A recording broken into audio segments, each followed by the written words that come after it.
ఏమీ చేతురా సామి ఏమీ చేతు అని నెత్తిలు పట్టుకొని పరిశాన్ అవుతుర్రు రైతులు కాంగ్రెస్ కు ఓటేసినోళ్ళంతా. మరి సర్కార్ మారినాక రైతులు పడుతున్న తిప్పలు ఒక్కటా రెండా?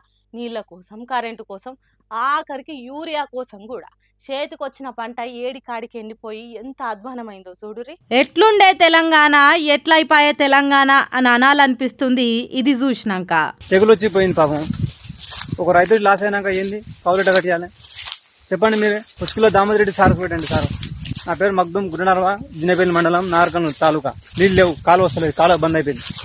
ఏం చేయాలి ఇప్పుడు? ఒక అంకిలే సార్. అయ్యో దేవుడా, ఏం ఘోరమయ్యా ఇది.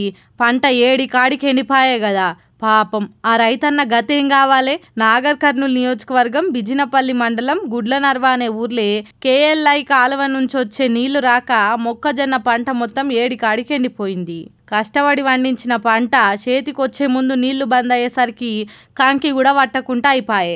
జర మా బాధలు తీర్చురి సార్లు అని స్థానిక ఎమ్మెల్యే కూచుకుల్ల రాజేష్ రెడ్డికి, ఎమ్మెల్సీ కూచుకుల్ల దామోదర్ రెడ్డికి మొరవెట్టుకున్నా పట్టించుకున్న పాప అనబోలేదట. ఇట్లయితే మేం బతికేది ఎట్లా అని గోసెల్లవోస్తుర్రు అక్కడి రైతులంతా. మేమేమన్నా మిమ్ములను కాసులు, మనులు, రత్నాలు అడుగుతున్నామా? ఎప్పుడొచ్చే నీళ్లు మాకు ఇడువుర్రి, మా బతికేదో మేం బతుకుతాం. అంతేగాని గిట్లా మా పొట్ట మీద కొడితే మేమేం ఆధారం చూసుకొని బతకాలే? రేవంత్ సారు జర మీరైనా మా బాధ తీర్చుర్రయ్యా అని వీడియో తీసి సోషల్ మీడియాలో పెట్టిర్రు.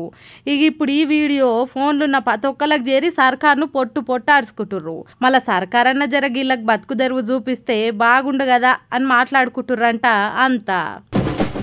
ఏ రాజకీయ పార్టీ అయినా, ఏ సిద్ధాంతం అయినా ఆ పార్టీలల్లో అందరు కాకున్నా కొంతమంది ఎప్పటికీ ప్రజల కోసం ఆలోచన చేసేటోళ్ళు ఉంటారు. జనం కోసమే తమ జీవితాన్ని త్యాగం చేస్తారు. అసోంటి నాయకులకు పార్టీల పంతాలు, రాజకీయ సిద్ధాంతాలు పక్కకు పెట్టి మర్యాదలు ఇవ్వాలి. అసోంటోళ్లను సర్కార్ గౌరవించకున్నా కించపరిచినట్టు చేయొద్దు, సన్మానాలు చేయకున్నా అవమానం పాలు చేయొద్దు.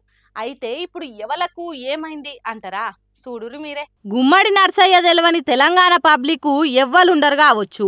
₹1 ఖర్చు చేయకుండా ఒక్కసారి కాదు, 2 సార్లు కాదు, 5 సార్లు ఎమ్మెల్యేగా ఎన్నుకోబడ్డ గొప్ప మనిషి. ఇప్పటికీ సాదా సీదాగా సైకిల్ మీద తిరిగే ప్రజల నాయకుడు. అగు అసొంటి లీడర్కు కనీస మర్యాద కూడా ఇయ్యలేదట ఈ కాంగ్రెస్ సర్కారు. సీఎం రేవంత్ రెడ్డిని కలిసేతానికి 4 సార్లు వస్తే కనీసం కన్నెత్తి కూడా చూడలేదంటే ఏమన్నట్టు చెప్పుండ్రి. మళ్ళా తన సొంత పని చేసిపెట్టు, నాకు నా కుటుంబానికి లాభం జరిగేటట్టు చెయ్యి ముఖ్యమంత్రి అని అడిగేతానికి రాలేదట. తన సొంత నియోజకవర్గంలో ఉన్న ప్రజలకు రైతు భరోసా చాలా మందికి అందలేదు. దాన్ని పూర్తి చేయని చెప్పేదానికి బ్యాంక్ అప్పులు కట్టలేక రైతులు పడుతున్న తిప్పల చెప్పేతానికి వచ్చిండట.